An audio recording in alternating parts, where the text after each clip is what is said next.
আমি সাপের কামড় খাইছি, আমি নিজেই বিষ লাগাইছি। আমি আমার ফার্স্ট টাইমই দেখছি, বাট আমার কাছে অনেক ভালো লাগছে।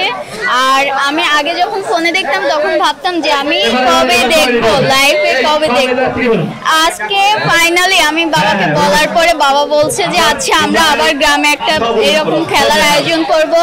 দেন হচ্ছে কিছু আঙ্কেলরা মিলে যারা অর্গানাইজ করছে তাদেরকে আমি অনেক ধন্যবাদ দিতে চাই যে তাদের এত সুন্দর একটা খেলার আয়োজন করার জন্য। আমরা ঝাপান খেলা দেখতে এসেছি।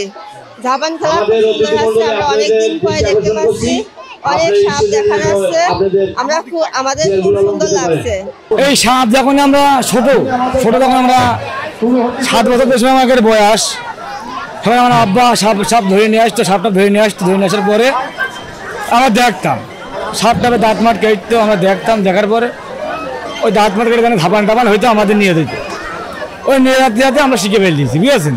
সব মশার বিরুদ্ধে সুরক্ষা দিতে এলো বসুন্ধরা এক্সট্রিম অ্যারোসল, মশার বিরুদ্ধে এক্সট্রিম সুরক্ষা। আমি সাপের কামড় খাইছি, আমি নিজেই বিষ লাগাইছি। আমার বয়স যখন 12 বছর, সেখান থেকে আমি এই জগতে আছি, সাপুড়িয়ার ব্যবসায় আছি। এই জগতে সাপুড়িয়ার ব্যবসা করি এবং এই ঝাবান করি সারা বাংলাদেশে।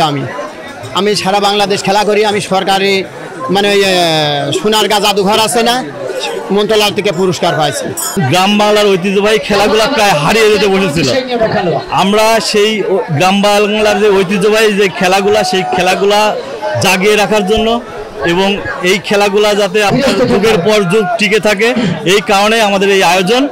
আর আপনারা দেখছেন যে এই যে অনেক বছর পরে, প্রায় 6-7 বছর পরে এখানে এই খেলার আয়োজন করা হচ্ছে এবং এখানে দেখুন হাজার দর্শক এই খেলা দেখার জন্য এখানে উপস্থিত হয়েছে।